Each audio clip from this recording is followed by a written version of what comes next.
welcome you to Grace Cafe. My name is Mark Ray. I am Executive Director of the Grace Center for Spiritual Development, and I want to welcome you this morning.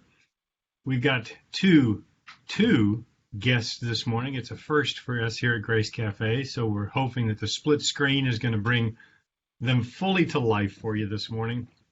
Let me invite you to join us, invite you to share. This is a Facebook Live post. Let me invite you to share your Facebook page with other people and get them to join in, because we're going to be talking about specifically how chaplaincy works within the church organization.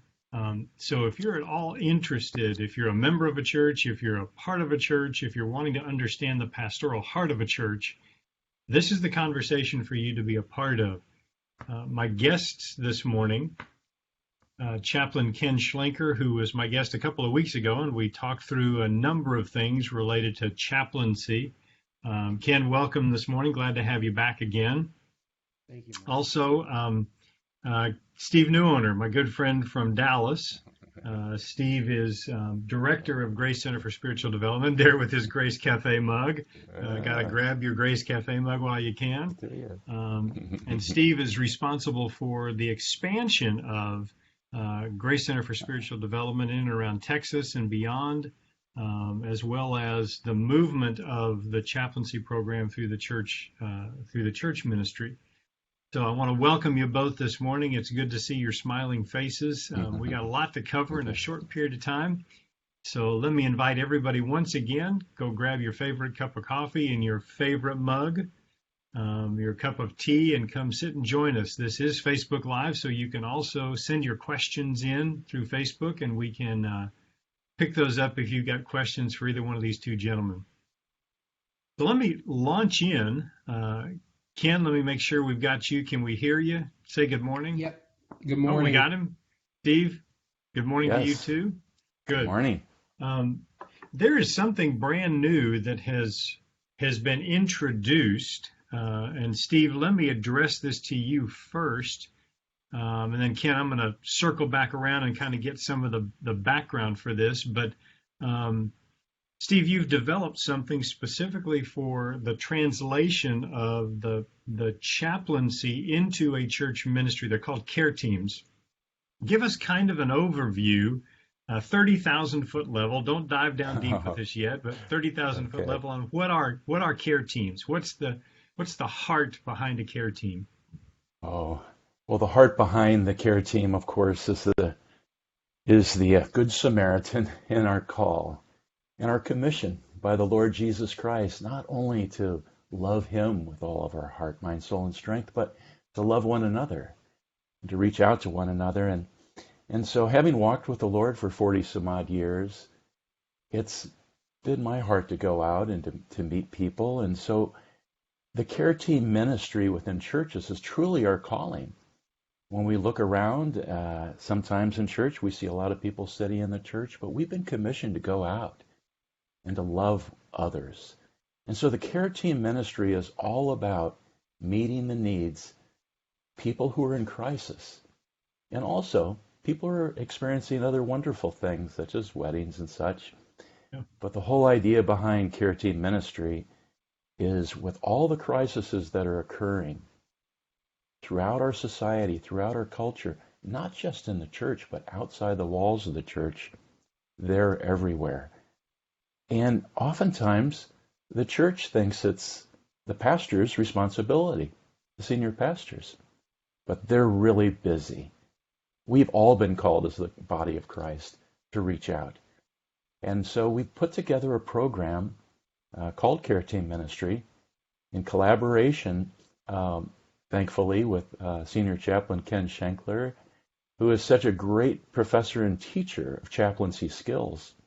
And personally, as a person who has been involved in church leadership for many years, I realized that chaplaincy skills are something that are so helpful in training of people, equipping people within the church to go out and to bless one another. So that's the idea. There's a tagline to care teams that I love, and the tagline basically is bringing a pastoral heart back to the church. Yes. And it's the idea of the call for us to love one another is really a call to bring pastoral care into the church and beyond the four walls of the church. And care teams then trains people to be able to do that, correct? That's correct. And it's So been a beautiful thing to see. good. Steve, you mentioned one thing called crisis. I'm going to move over to Ken here for just a minute because I want you to broaden our definition of the word crisis.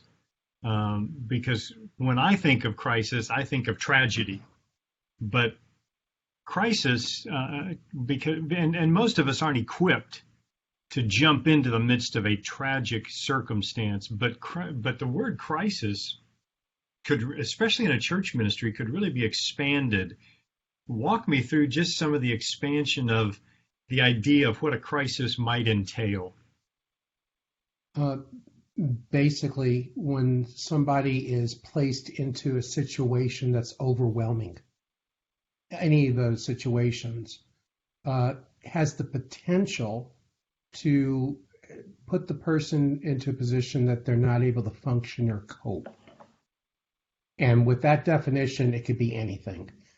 Yep. Technically, it's called a critical incident. By definition, it's when a normal person is in an abnormal situation that they're overwhelmed to the point of dysfunction. The way I'd like to explain it is they drop down into their pit of chaos. Okay. And they don't like where they're at, and they want to figure out how to get out of it, but it's so abnormal that they've been overwhelmed that their perception is they can't cope or deal with it. So the chaplain can come alongside that's skilled and be able to assess and empower the person so that they can climb out of their pit. So it's truly what Steve was talking about. Let me take this to another level. So a crisis of faith for somebody is a crisis. A crisis but that would also be a normal response. Sure. You know, or a cry of distress, actually, like a baby dies. You know, why would God allow this to happen? That's a normal response. Where a crisis of faith, of somebody maybe leaving the faith, or even sometimes a crisis can lead people to God. Yeah. It can go in either direction. You could also have a crisis of relationship. I'm dying here. I'm all alone. I need to find a place where there would be people who would welcome me. Yes. There could be like I was saying before, you could have this crisis of faith, which is my faith community isn't doing it for me, or what's becoming seemingly the norm today is that there are those in pastoral positions that are stepping away from the faith, which is causing congregations to have a crisis of faith. These are places where someone with some training can step in and actually come alongside somebody. Correct? Am I still on solid ground here? Absolutely. So it doesn't necessarily, a crisis doesn't necessarily have to mean that it is a tragic loss of life or something to that extent. It could be, and I loved how you put it, taking something normal and putting it into an abnormal circumstance. So I've been going along, life has been good, and then this happens, and I find myself in a crisis. Where do I turn? You'd love to be able to say, you should always turn to the church because that's where people are who exist. But I'll tell you, having been trained and been a pastor, there's a whole lot that you're never trained for in seminary. You're never trained for except on the job. And something like this training could be a marvelous support help, not just to the pastoral staff, but if you had a congregation with multiple people trained in just some level of this, all of a sudden you've got a pastoral church. Yeah, absolutely. And in this wasteland, that's an oasis. That is a beautiful picture. Yeah, that was actually part of the foundation of how Care Force got started. I was actually a care and missions pastor in Orange County, California, and we actually started when 9/11 hit. And I realized people weren't really trained to be in those types of environments. The heart was willing, the attitude was correct, but you're going to some different situations that most people have never been trained to be in. So we started getting training, and we now have over 40 different courses, and that's part of the integration here at Grade School of Theology. But what I learned was the chaplain is kind of an intersection, an ambassador of the kingdom of God that connects the sacred and the secular along with care and missions. And as the care pastor at the church, we wanted everybody to be in small group ministry. And what Steve has done is taken that model and developed this crisis care team inside the church that really is what we were doing at our church, but has codified it now into an infrastructure that can be delivered and duplicated at churches, and I'm just absolutely thrilled with it. So let me move the question back over to you, Steve. Then, if this is chaplaincy training modified, what does somebody who comes into a care team ministry, what do they get trained in? What are some of the topical things that they would be trained in?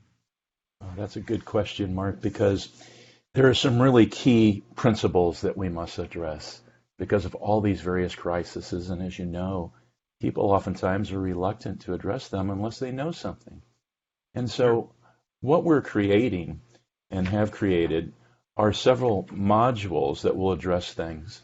And so what I believe is a good approach is to be able to first come into the church and meet with the leadership of the church and to begin to cast a vision and to be able to present to them what are the ideas behind care team ministry. And as that buy-in happens, then set up follow-up meetings for people that they may have identified within their congregation, where I or others that are so trained can come in and present steps of these basic modules, like an overview of what it is to truly be a care minister and where it comes from biblically, because all of this is biblically based, and present this program to them, and then set up a couple of 1 or 2 hour segments and modules where we can go into training. But we do have a program put together for the church, Ken, that you mentioned, called Developing a Pastoral Heart within your church to bless your neighbor. And so we walk them through this process, and we want to engage them, come alongside the leadership, and to train people up with this program. So would you have topics like counseling somebody through grief, or hospital visits, or family relationships, or forgiveness? What would those be some of the topical things? How to love one another? Would those be some of the topical things that are actually covered in the training? Absolutely, spot on. Because we will be teaching people in these key areas of stress, such as how to deal with someone when a serious event has happened in their life. It could be someone who's gotten very, very sick in their family, or looking at a serious illness. How do we deal with that properly? How do we deal with someone who is in a crisis in their marriage, who is struggling in their marriage, or someone, a spouse, was caught in something like pornography, which is so prevalent today? How do we come alongside that person and help them in that crisis? So if I'm a small group leader, can you tailor some of this training specifically for instances that I would find myself in as a small group leader? Absolutely. We can help them, because a small group leader will be exposed to all these different things, because families are struggling with domestic disputes and there are unexpected things that happen. And so we come alongside the small group leaders to train them up in these areas so they feel very confident. They'll be confident in being able to speak with them, but also when they identify something after a proper assessment, they'll be able to direct them to possibly a professional in this, because as a small group leader, They cannot be expected to do it all. Possibly they don't have in-depth training in some of these areas, but what we do is we provide enough information so that they are able to identify the situation and be able to work up a plan. Good. Learn listening Good. skills and help them right where they are. So Ken, you've been obviously involved in this. If you started this back in 2001, if I'm a pastor on a church staff, why would I want something like a care team in my church? What would motivate me to want to bring a care team into my church? Well, I believe by definition, the building isn't the church, but the people in the church are the church. Right. And what we want is to build up one another unto good works and unto the ability to take care of one another. It's what we're called to do. So just like Jethro came to Moses and said, it's not good for you to do this on your own, but you need other people to help you, basically.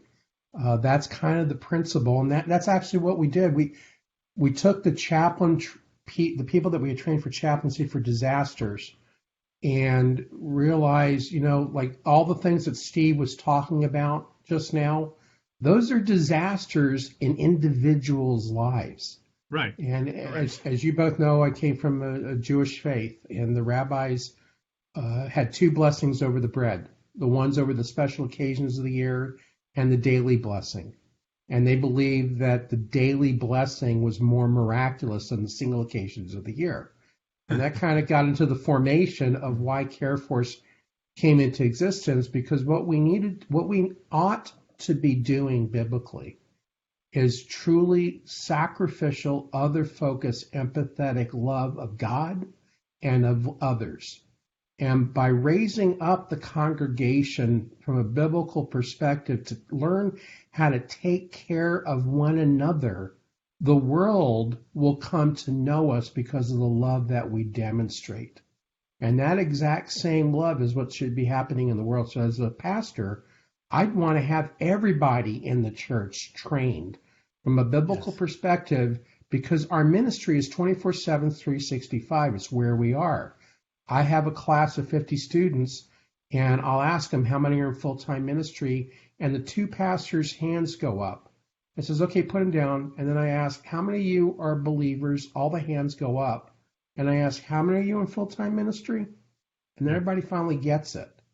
So we need to come alongside one another and love one another enough to be able to build one another up so that we become more of what God intended and designed each of us to be.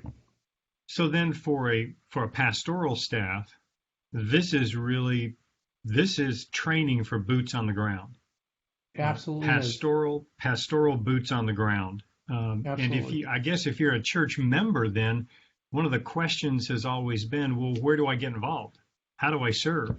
Absolutely. And you can get the same answer that seems to be given. Well, we've got an opening in our children's ministry, marvelous ministry, but what if I'm not called to children's ministry? What if I'm not called to youth ministry?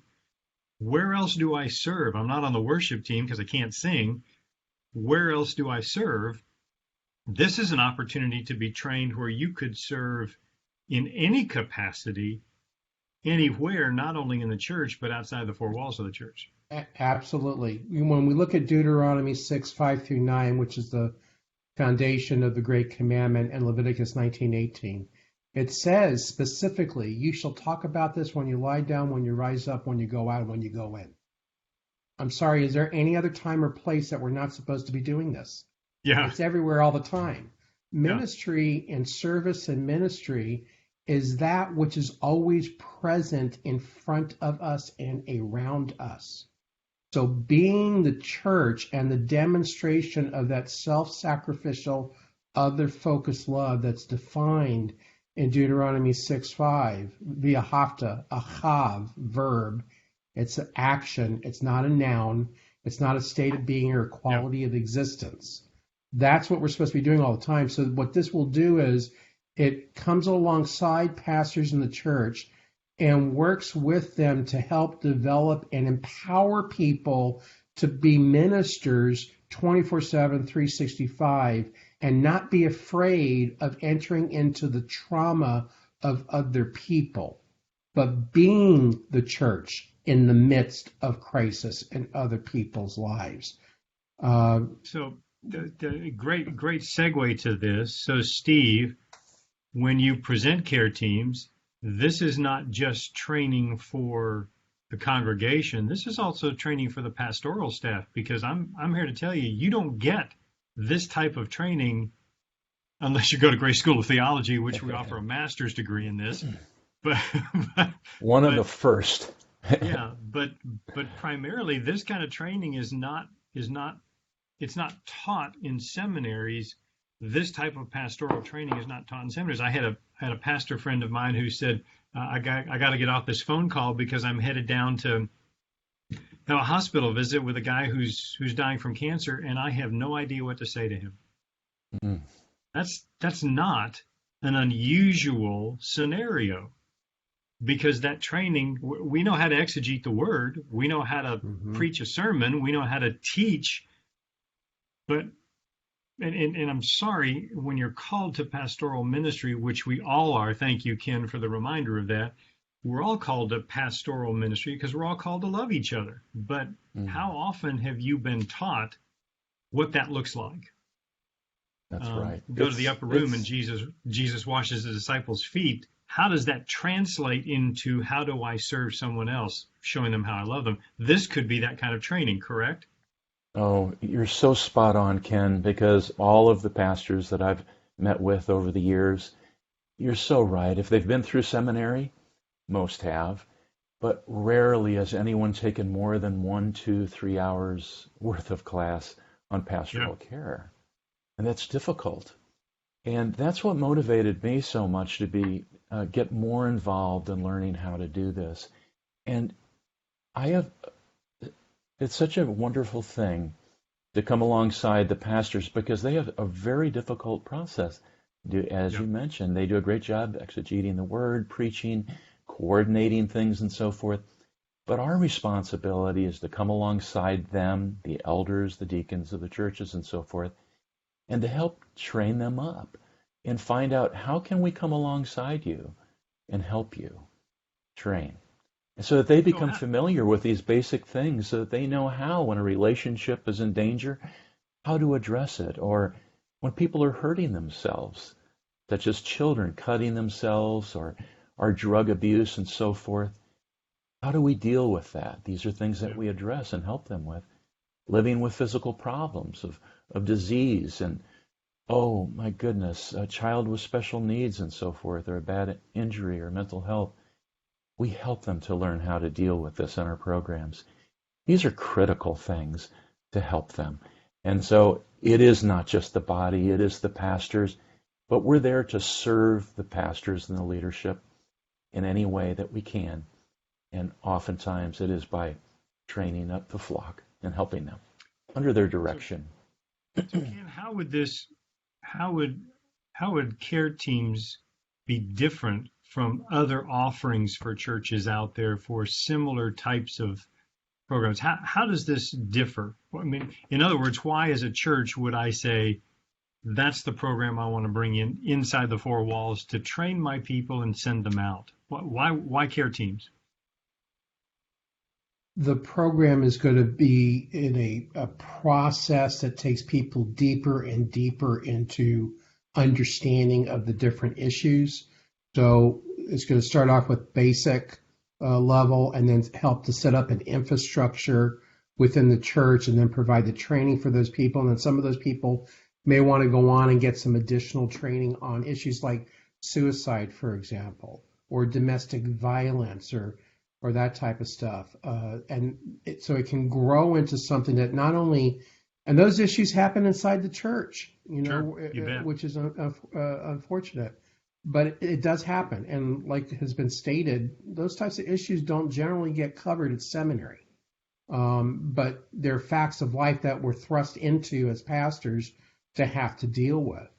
So what this will allow the pastors to do, is we're able to come alongside them, is to have a place for everybody to fit in at whatever level that they are at, and can help them to develop a infrastructure of support that could be used for inreach to the body and also for outreach into the community, because the skill sets that we can take people into are sought after by secular organizations, and it opens up the door for opportunities within the community for the church to be seen in a way that they haven't been seen. The world looks at the church and says it isn't relevant. And I guarantee you, I've been doing this for a lot of years. I get calls from organizations all over the world, and federal government, local and state and county. It's amazing what can happen from people that are properly trained with basically this philosophy of ministry that's here, of purpose, presence, and peace to provide sacred care. It's our core value. That we have a 40-hour class that this could build into, called Practical Chaplaincy, that can develop and be able to use in the community and also for the issues that happen inside the church. Well, so let me land the plane on this one. What we're basically saying is that care teams can come in and establish an infrastructure within the church where people can get trained, can be organized, coordinated, and sent out both within the church and outside the church. And you can be trained at multiple levels. You could be trained at just a little bit, perfect for what you might need as a small group leader, but you could also be trained if you want to go into chaplaincy and law enforcement, or into the hospital systems, or into hospice care, or over here at PTSD with military, if you're close to that. Multiple levels of training and really ongoing training, if I understand it. I can remember tragically, I was on Young Life staff years, this is a long, long time ago, and it was back when suicides in schools were not the norm. And a child had committed suicide in this high school, and the high school administration was looking for anybody who could come in and counsel parents, students, teachers, administrators, and they didn't know where to turn. All of a sudden, what I'm hearing is, even in a crisis situation like that, they weren't turning to the churches. They were looking for somebody who had any kind of training to come in and sit down and begin to counsel them through that. You're talking about the potential that if you're a church of 500 people, here's the potential of 500 counselors in a situation like that, should they all choose to get trained at certain levels. That's an unbelievable force in a community.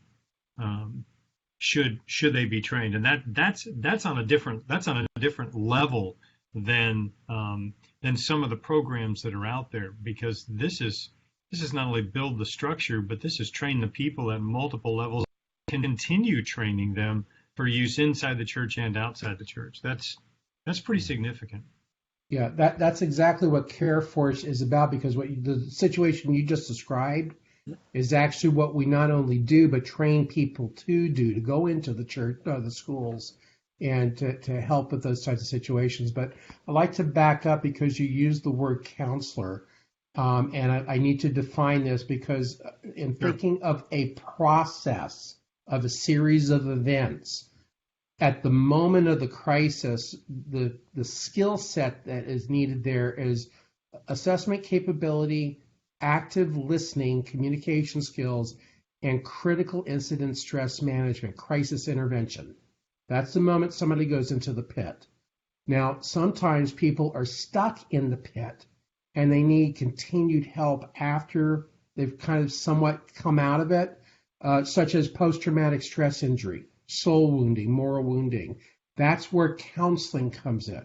So at the moment of the crisis is crisis intervention skills, and long-term is counseling. Well, we deal with and train on both issues.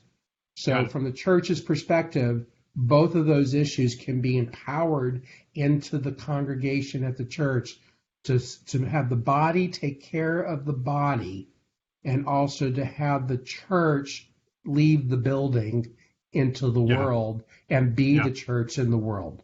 I used to have a brick wall on our website that says the church has left the building. We're the I like church. that. Yep, that's good. Steve, tell me, um, I'm a pastor in a church. How do I get introduced to a care team? This is a great question because this is part of my responsibilities, reaching out to the community and the faith community. And I'll just tell you a story of one that has been a beautiful experience, and that's in Midland, Texas. In Midland, I had the opportunity to meet with an elder, and he said, "Well, why don't you come and do a presentation over lunch? We'll throw a lunch for some people that may be interested in helping other people." And all of a sudden, there were about 35 people at the a little taco lunch in Midland, and the elder team was there, and a lot of people were there, and we made a presentation of what Kenny was talking about. And over the course of an hour and a half or 2 hours, at the conclusion, the senior elder stood up and he said, "You should all sign up for this." And he encouraged them all. It was one of those things that was so beautiful. And sure enough, coming up in mid-September, we're going to be taking a number of people there in the community, not only just that local church, but others as well, to be able to be trained up in something called practical chaplaincy. But to way to move this forward, because this is what we're wanting to do, not just in Texas, but in the throughout the entire nation, is to be able to set up meetings like that and to be able to present the idea of care team ministers and to come alongside the leadership and train them. And so I'd say for follow-up, please feel free to reach out to the website at GSOT and the center and at the Chaplaincy Institute. And there's more information on that. And so we can certainly provide that detail for you. And I would be more than happy to respond back and to anyone that would call and help them through this process. So you can go visit www.gsot, which is Grace School of Theology, gsot.edu/center. You can look up institutes, go to the Chaplain Institute, get more information there. I know that they can contact you, Ken, through the website directly. Steve, your information is on the website as well to be able to do that. You can also, through this Facebook Live, if you want to send questions or contact information through here, we'll be glad to get you guys connected. I'd hope to get into a whole nother topic, but this has been so fascinating to see this kind of program that's available for the faith community. Can this also be done for parachurch organizations too? Not just churches. This could also be offered to parachurch organizations.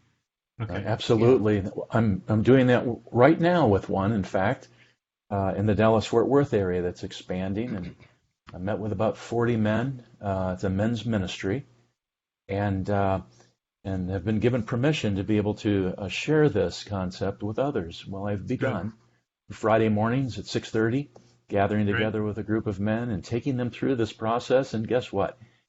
A group of the guys have said, well, let's go into the juvenile probation office and let's help the kids there. So we're beginning to start that up as well. Others are going into prison ministry. It just continues to expand as you begin to talk about this and equipping people. All of a sudden then, breaking bread in Denton County, for instance, serving the homeless people there and in Lewisville, Texas. People are becoming trained up through this process and equipping them to reach out, to love, and to bless our neighbors. So that's wonderful. It's a wonderful thing. Let me ask one final question, because I know there's a lot going on. And you've talked about Midland. I know there are other things going on in the Dallas-Fort Worth area and San Antonio and Houston, and now I understand in California and Maryland. Ken, what are the upcoming events that you've got on your plate related to training, that kind of stuff? Just give me the quick flyover. Well, first, if you go to training.careforce.us, all of our upcoming courses are there, along with all of the registrations and PDF. But I'm actually flying up the beginning of September to Kansas City. I'm training Wounded Warriors and Team Rubicon on suicide intervention. In September, we're doing the practical chaplaincy class over 2 weekends with some online stuff before and afterwards as well. And that's going to be from September 13th to the 22nd. And then back here in October, on the 2nd, 3rd, and 4th, we're doing some more suicide training. And then we're going to be at the American Association of Christian Counselors in Nashville at the Opryland Hotel area. We have the clinical pastoral education and care force and Grace Center, and Steve and I will be there. That'll be a great place for everybody to come and meet with us. And then and also in October, we're going to be in San Antonio at the City Church and Banderas Road. And literally, I got things scheduled out all the way into June of 2020 already, but they're on the website there. Also, if you go to institute.careforce.us or you go to center.careforce.us, that will take you to the Grace Center for Spiritual Development and or directly to the Chaplain Institute under the Grace Center as well. So that makes it easy to remember. So training, institute, or center.careforce.us. Great. Guys, I want to thank you both for being a part of Grace Cafe this morning. You've opened our eyes to a marvelous new ministry into the church and parachurch organizations, the training that's available.